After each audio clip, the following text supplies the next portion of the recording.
Welcome to the BuyBox Experts podcast. We bring to light the unique opportunities brands face in today's e-commerce world. Hi, this is James Thompson from the BuyBox Experts podcast. Today's episode is part of a special series of interviews that we have done to dive deeper into the recent phenomenon of private equity companies and FBA aggregators investing in private label brands that are leveraging the Amazon sales channel. As part of this series, we interview a wide range of investors, brokers, consultants, and entrepreneurs that have recently sold their private label brands. We peel back the layers on what's happening in this new investment space and look at how private label brands are finding financial success through the building and eventual sale of their online businesses. For 3 weeks, from mid-February through early March, we will release a new episode every weekday on this topic. Sit back and enjoy today's episode. Hi, I'm James Thompson, one of the hosts of the BuyBox Experts podcast. I'm a partner with BuyBox Experts and the former business head of the Selling on Amazon team at Amazon, as well as the first account manager for the Fulfillment by Amazon program. I'm the co-author of a couple of books on Amazon, including the recent book, Controlling Your Brand in the Age of Amazon. Today's episode is brought to you by BuyBox Experts. BuyBox Experts takes ambitious brands and makes them unbeatable. When you hire BuyBox Experts, you receive the strategy optimization and marketing performance to succeed on Amazon. Our company also supports investors with due diligence services. Go to buyboxexperts.com to learn more. Before I introduce our guest today, I'd like to send a big shout out to the team at Disruptive Advertising. For off-Amazon advertising, Disruptive Advertising offers the highest level of service in the digital marketing industry. Focusing on driving traffic, converting traffic, and enterprise analytics, Disruptive helps their clients increase their bottom line month after month. Go to disruptiveadvertising.com to learn more. Today, our guest is Alex Kopco, founder and chief operating officer of Forum Brands, a CPG operating company that buys FBA businesses and grows brands into world-class consumer brands. Prior to Forum Brands, Alex earned his online credentials with nearly 3 years at Target.com, followed by nearly 6 years at Amazon.com, working in vendor and product roles. Alex, I'd like to welcome you to the BuyBox Experts podcast today. Thank you so much. Happy to be here. Let me start, Alex, with somewhat of an obvious point. FBA private label businesses are a hot commodity these days. What has happened to generate this recent interest in such businesses where, quite frankly, these companies have been around since the beginning of the Amazon marketplace? Yeah, I think there are a couple of things that we're seeing. The first is folks who maybe normally wouldn't have taken a second look at online marketplace opportunities other than needing to restock their shelves at home themselves are now taking a second look. And this is what frankly happened to us was when the COVID-19 pandemic hit, my co-founders, Brenton Howland, Ruben Amar, and I were exploring industries where we thought our three collective, very different backgrounds could come together to add value.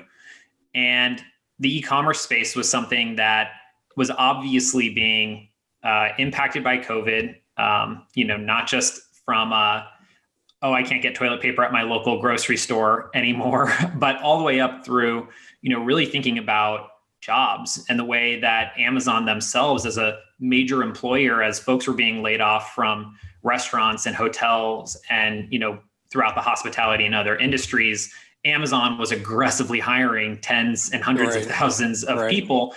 And so when we looked at this space, it became not just about, buying and selling goods on Amazon. It became much more about diving deep into the ecosystem that Amazon and other marketplaces has built, which is really this ecosystem of entrepreneurs. I think when people hear the word entrepreneur, they picture Mark Zuckerberg or Jeff Bezos himself. And it's folks who tend to come from a tech-based startup world and very much tend to overlook the inventors, the brand growers, the people who are on Amazon's marketplace for a whole host of reasons, but many of whom are there because they identified a customer need and they've set out to solve it themselves, whether by direct sourcing or by invention themselves. And so that was a really interesting value proposition for us. And as we saw, really a 5 to 7 to maybe 10 year pull forward of consumer behavior to the online shopping space, having, as you described, worked there for nearly a decade myself.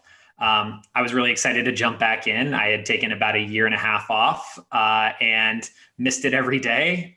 E-commerce has touched my life long before I worked at Target, long before I worked at Amazon. And so it's a space that continues to be attractive to me. It's a space that I know best. And so it more and more was feeling like a natural fit for the three of us. And it's proven to be that.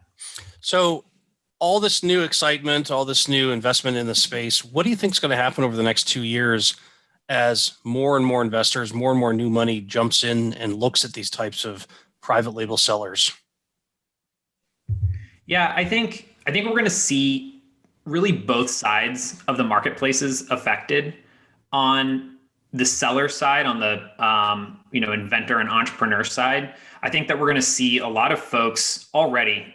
We've talked to hundreds and hundreds of these sellers now, really since the pandemic set in. A lot of these folks were people who started selling to supplement their summer income because they were teachers. Yes. Or they were night nurses by night and Amazon sellers by day, or they were college student roommates who were looking for some extra pizza money. Whatever the reason, a lot of folks built this nice business where they knew, roughly I'm going to bring home X amount in profit and that's going to sustain a lifestyle that I have. Then the pandemic hit and suddenly these sellers, by no real, for many of them, by no real incremental effort have 10x, 15x their businesses. And the burden of ownership has gotten to be just so large that a lot of folks are being faced with the prospect of hiring a team, needing to invest in warehouse space themselves, trying to, work around all the regulations now that Amazon has had to implement inventory wise. We're coming out of the holiday season. And so those things have opened back up, but just the sheer volume has made it so that many sellers who got into this business for a specific reason have found themselves, frankly, drowning, is what we've heard. And so I think, as companies like ours are coming in with the purpose of identifying fantastic brands and being able to bring our expertise, our capital, frankly, and our team behind these brands that we believe in to take them to the next level, that's a great value proposition for sellers who, for whatever reason, have decided that this isn't what they want to do full time, despite the fact that it, in many cases, has become their full-time job. And then I think on the flip side of the marketplace is the consumer. I think it's great for consumers. There are tens, hundreds of thousands of different sellers just on Amazon alone, let alone on all of the more category specific or niche marketplaces like a Chewy.com, et cetera, wherein, it can be questionable. This is the value of reviews, right? Is that I don't know the difference between microphone A and microphone B, but I'll read the reviews, I'll ask the questions. And as a consumer, I sort of build this mental model of what might represent quality. The ability to have a company like us come in and really double, triple down on product quality, on packaging, on response to consumers, on ensuring that our detail pages are accurate, that our pricing is fair, that we take care of our customer first, and we place consumers at the core of everything that we do, that helps consumers win because it fosters trust. It fosters this desire to want to interact not only with us, but frankly with marketplaces and with online experiences. And for many consumers now, because of the pandemic, they're placing their online orders for the first time. And as commonplace as it feels for me, because I've been in this industry so long, there are still millions of people who never really gave it a second thought and who now are having their first impressions made by their interactions with these marketplaces. We think there's a great opportunity for us to come in and help sellers, help Amazon, help other marketplaces, and help brands deliver a better first impression and frankly, a third and hopefully 10th impression as well. So let me ask you, Alex, you and I both spent time at Amazon. And while I learned a lot about business models used by ingenious sellers leveraging the Amazon channel, it wasn't until I actually became an FBA seller myself that I realized how hard it is to maneuver through the Amazon marketplace and remain profitable. I learned a lot. I'm glad I learned that, but I'm glad I don't do that anymore. Let me ask you, what has drawn you specifically to this space in terms of, when you look at the types of people that you're now talking to, the subculture of online entrepreneur, it's a little bit different than typical entrepreneurs. I'm curious what's drawn you to this, or what unexpected surprises have you had talking to folks in this space where you said, never covered that in business school, don't know what that's all about. To tell me a little bit more there. Yeah, James, it's funny you say that.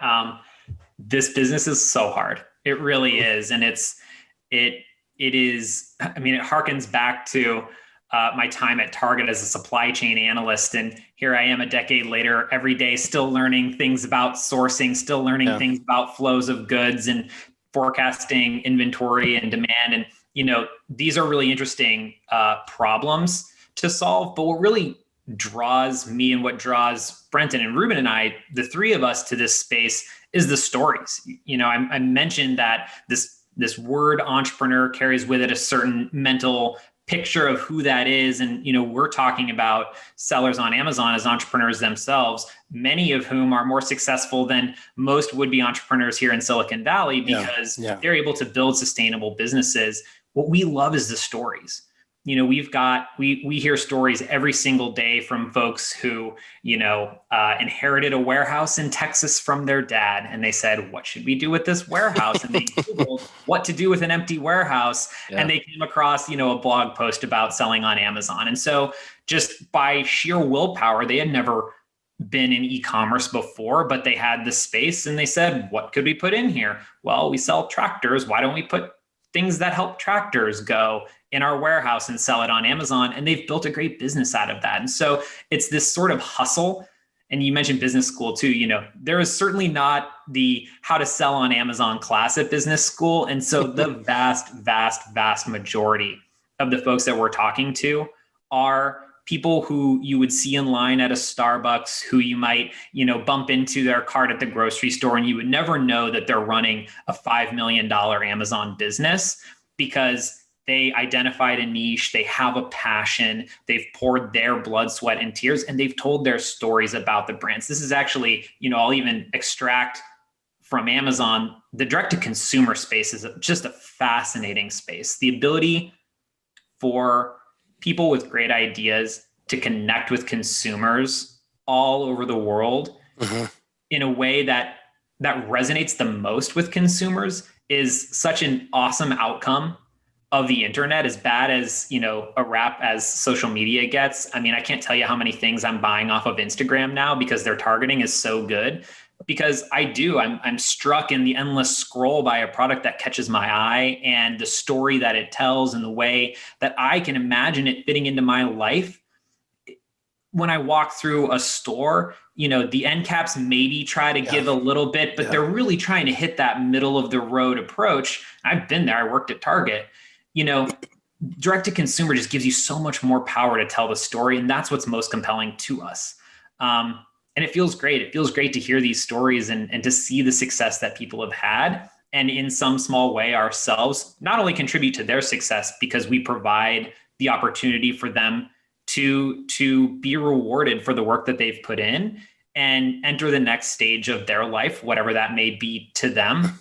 But we also very much believe in being the best stewards, the good shepherds of those brands going forward. And, for us, a great outcome is, a brand that we've acquired this year, last year, whatnot, 5 years from now, that seller is still purchasing those products and they're still seeing how great their brand is, and it's everywhere and it's on their Instagram feed. And it's, wow, I made this thing.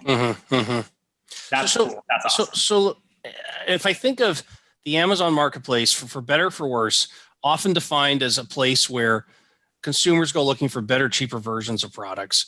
There's lots of accessible manufacturing capacity that anybody can easily get access to. That draws people towards building private label brands, people who haven't otherwise said, one day I want to grow up and be an entrepreneur. Well, now it's easier than ever. How does an investment group like yours leverage that enthusiasm, recognizing that a lot of these companies, they're not necessarily companies you're going to acquire. They're not even necessarily companies that you're going to seriously talk to, but there's all these ideas flowing around in the marketplace. How do you leverage that in a situation where, again, you may not necessarily be buying some of these companies, but you want to capitalize on the ideas? Yeah. Yeah, it's a great question. I mean, I think there are two components to it. There's the scientific and there's the unscientific. Yep. On the scientific side, I mean, the internet gives us the power to gather data like the world has never seen. It's like, quintabytes of data or whatever, I'm making this number up, but an enormous amount of data every single day generated by the internet. The collective wisdom that comes out of that is an incredibly powerful product development tool. And I was in product at Amazon. We used consumer insights to guide the features that we put into our products, to guide, I worked on Amazon's brick and mortar expansion team.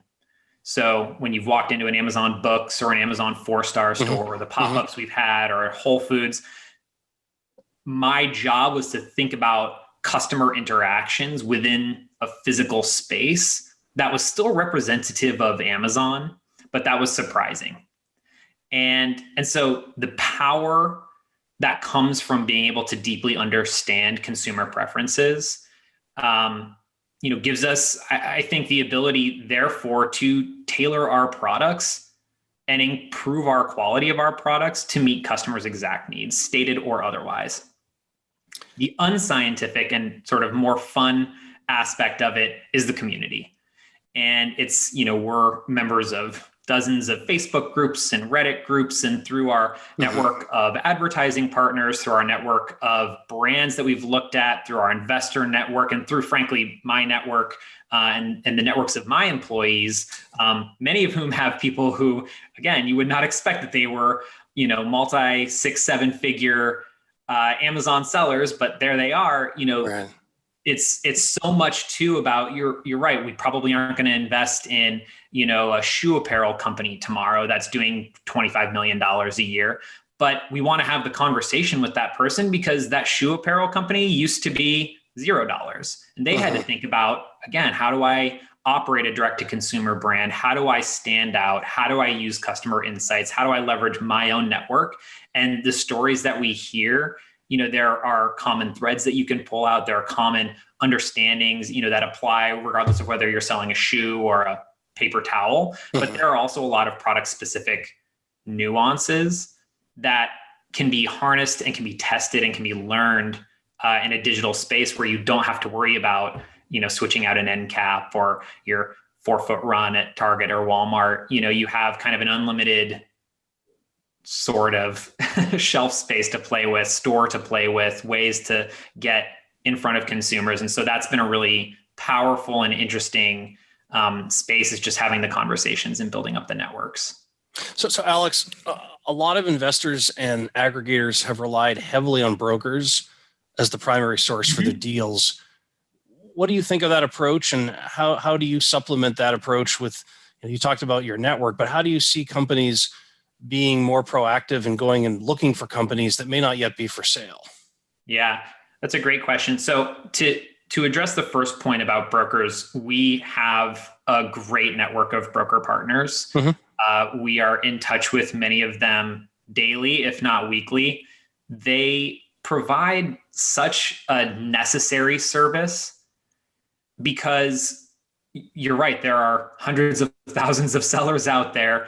How do you differentiate between those that are selling for the right reasons, those that have a sound core business and aren't for lack of a better term, doing some shady things.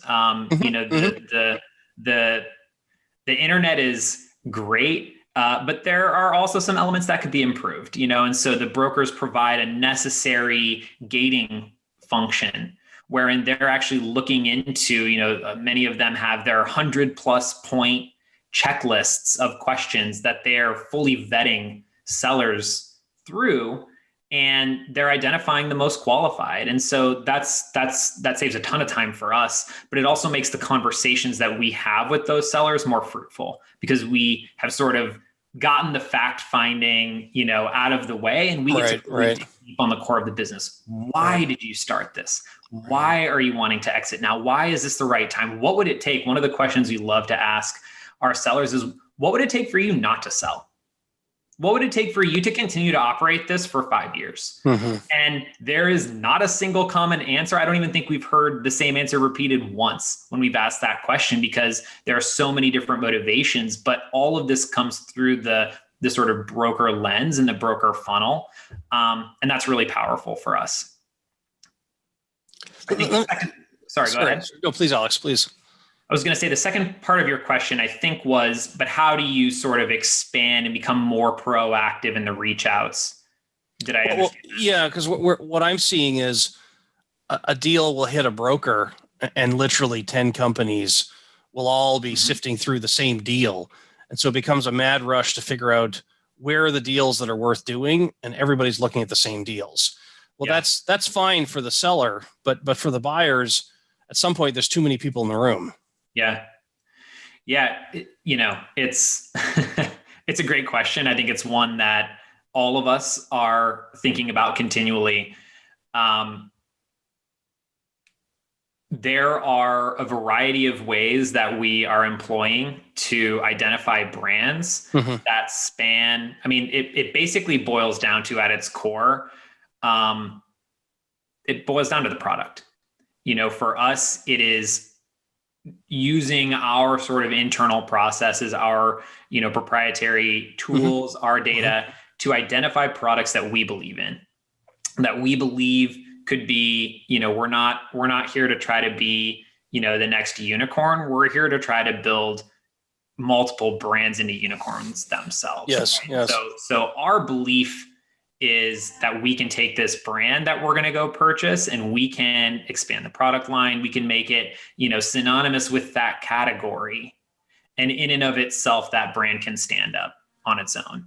And so for us, it boils down to the quality. It boils down to the belief that we have. A lot of it, again, boils down to the story that comes with the product, but also that we believe we can tell moving forward. Hey, look, this is, as the shepherd of this brand now, yes. This is something that we believe in. And so for us, a lot of it is, we've even had conversations with sellers where I was shopping in a physical store and saw a product that was interesting and did some research online, got in touch with that person, and you just have a conversation. And, many folks are not at a point at which they're interested in selling for, again, as many reasons as there are sellers, Sure. But there's something to be learned from every conversation. And so, our point of view is there is no wasted chat. There is no wasted time, as long as it's in the service of trying to identify the best possible brands and the ones that make the most sense for us, with the sellers that we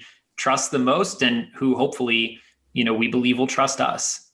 So let me ask you, you've had an opportunity to talk to a lot of companies that are putting themselves on the market. What are some of the best practices that you'd like to see some of these brands pursue before they decide to sell? i.e., what could they be doing to make your job easier to be able to vet them effectively?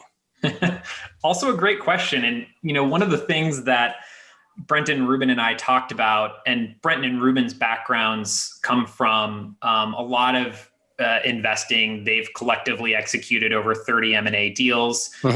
They've been focused predominantly in the technology sector, consumer technology, but their laundry list of due diligence items are comprehensive, to say the least, but incredibly useful. And one of the cores to our success, we believe, is that we try to be as founder friendly as humanly possible. And that's not only from how we structure deals, but it's actually the diligence process itself. So one of the things that we push very hard for is actually to reduce the lift on the seller as much as possible. And so what that looks like for us is, they can grant view access to their reports, and we do all the heavy lifting. We pull the reports that we need, the diligence that we need. And so, best practices are, I would say, be open-minded to, sort of opening up the hood and letting, the prospective buyer kind of get under the hood and see what they're working with. I think as proactive as sellers can be in identifying things like my trademark is still pending, or I went out of stock in the month of, December because whatever reason, holiday was bigger than I thought, right? I mean, these aren't, no one's going to be penalizing you for these things. And it's but you need an answer. You need to have thought that through and know that the potential buyer is going to find those issues. So why not be prepared to have a conversation? Exactly. Yeah. The worst thing is to come out the other side and suddenly the buyer has some buyer's remorse because they identified that trademark they thought you had is actually still pending. Right. And therefore that's not part of the purchase. And so now suddenly there's other legal fees, potentially the deal even falls through for a variety of reasons. And that's something that just is unnecessary expense, both monetarily and in time. And so to the extent possible, being proactive, to the extent possible, having, sound records from your financials, whether, you've used the same bank account, both for your Amazon business and for your personal business. Yes. Get proactive about separating out those expenses, those that are truly Amazon, because it's just going to save a lot of time and hassle down the road.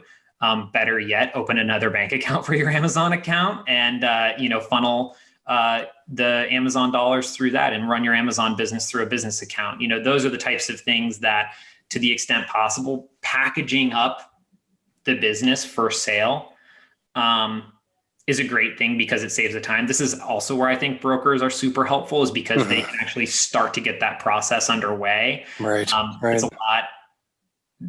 There's a lot more, I would say, interaction between us and a brand if we haven't gone through a brokerage, because we are helping them think about their business, not just as this side thing that they were doing, but as a thing that inherently itself holds value. A proper business that not a lot of inventors and entrepreneurs and sellers on Amazon have really considered before. So on that concept of you're looking at companies that may not necessarily have gone through a broker, I imagine you've had situations where you've looked at a business and said, oh my gosh, look at all the growth potential in this business. And the seller wants, or the company wants to sell. We look at this and we say, we could do 3 months of work and we could double this business. Tell me about situations like that where, inevitably through your lens, you can see growth. It's just that they need investment or they need a better focus on one aspect of the business.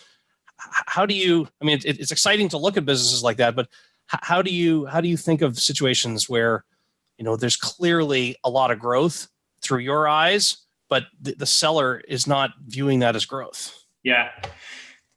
Another great question, James. So we're actually talking to a brand who fits this category to a T. Mm-hmm. And we actually frame it as a question. It's part of our checklist, which is, and I mentioned the one about what would it take for you not to sell to us? Right. It's similarly, how are you thinking about growth? And what we're curious about is, are there things, frankly, first of all, that we're overlooking? Are there, what are sort of those first 3-month things that if the seller had an unlimited amount of money and time that they would go do, but then we start to marry that up to how we're viewing the business. And part of this is building our mental model for the business, right? We might look at something and say, look at all this potential, look at how great this is. And then we get it. And it turns out we pull 10 levers and nothing happens. Yeah. The thing doesn't budge. And so part of this is us getting our heads around like, okay, what are realistic expectations? What are the things that we believe very firmly that if we pull these levers, it's going to have a meaningful impact? And very often these sellers are going to know better than us, right? They've been operating these businesses for 2, 3, 10 years, and they themselves, in many cases, have pulled a lot of levers that had, middling effect. And so part of it is just to help us get our belief and our expectations set. But the other thing is we're very transparent with any brand prospect that we have. Our number one goal is to have a mutually beneficial outcome. And that does not mean that we come out having paid a super cheap price and we triple the business in 3 months. That means that the seller walks away feeling like they were fairly treated, like they were respectfully treated, like they were fairly paid. And we walk away again with that mental model and that firm belief that we can take this thing 0 to 1, not in, 10 years, but in a year or 2 years. Right. And so that's really what it's all about. That's why we focus so heavily on the relationship up front. That's why we focus so much of the effort of the diligence process on ourselves rather than on the seller, because a terrible outcome is you spend a month going through all this rigmarole and hassle that we've just lumped on top of you. Also, by the way, while you've not been focusing on the business or you've been trying to keep, the lights on a little bit, True. Only for us to turn around and say, actually, we think it's worth half. Actually, we don't like it anymore. We're going to just walk away. I mean, that doesn't serve anybody. That doesn't serve us. That's a waste of our time. That's a waste of their time. And so to the extent possible, it's really all about transparency. It's really all about, again, the belief in the business and the product. Tell me, how do you differentiate yourself from other firms, other investors looking at companies like private label sellers?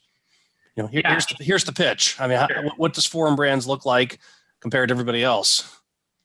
Yeah, I mean, the biggest thing for us, I've said before, I'll say again, is that we want sellers to know that when they exit their brand and hand over the keys to us, that the brand that they have built from scratch, that they have poured their blood, sweat, tears, time, money into, is going to a place, going to a home wherein it will thrive.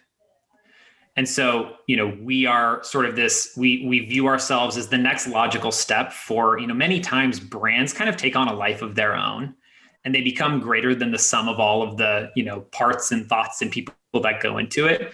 That's what we believe we can provide as a platform, is a springboard, is the gasoline that we're pouring on an already burning fire to take it to the next level. And so a couple of the points of differentiation for us, number one is just, our collective backgrounds. We have experts in investing. We have experts in due diligence. We are experts in e-commerce. We have, a data-driven proprietary platform that gives us the ability to really go 0 to 1 from day one when we've taken on this brand. And so we are both investors and owners and entrepreneurs and operators ourselves. We've got, with my growth team, 30, 35 collective years of Amazon experience in and of itself, let alone across all the other parts of our business. Number two is we are as seller friendly as possible. I've talked about how so much of the burden of the diligence process we take on ourselves because we want to make this as seamless, transparent, fair as possible. That is absolutely critical to us. And then the last piece is something that we haven't really talked about that I think quite a few folks in this space do, but it's something that's really important to us, is the sort of performance incentive attached to the deal itself, which is in the form with us of earnouts, which again is not unique to this space, but it's something that, for us, we're not just looking at these brands and these sellers as, okay, we've identified this, we've turned over a rock and we've found a gem, and now we're going to do everything in our power to not let anybody else know about it until it's ours. And then, we'll go do these things. Our thing is to say, look, we're going to keep you on after the point of transition, and we're going to give you opportunities to earn more than we were willing to pay for this based on performance. And that's our opportunity to do two things. Number one, it's our opportunity to continue to learn from the seller. I mean, like I said, these people have been operating this business effectively for a long time. And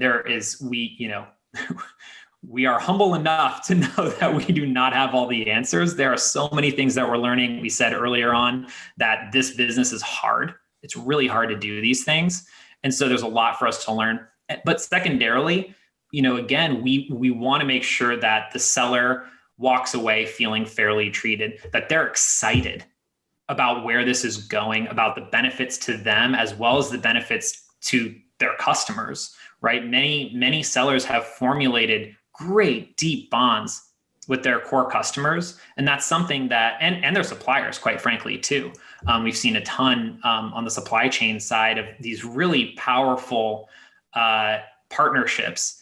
And so it gives us the ability to find the right ways so that everybody involved in the value chain, all the way from the day the rubber is sourced in Indonesia, all the way to the day that the customer takes home their great product and opens the box and is surprised and delighted, that everybody's happy and that transition is as seamless as possible. And that's something that we are absolutely wholly committed to. And so it's all kind of goes back to, I keep saying it, fairness, trust, the relationships. We are operators at our core, and it therefore does us no good to burn any bridges. Alex, I want to thank you for joining us today on the BuyBox Experts podcast. For those of you interested in learning more about Forum Brands, please visit forumbrands.com. Thanks so much, James. Thanks for listening to the BuyBox Experts podcast. Be sure to click subscribe, check us out on the web, and we'll see you next time.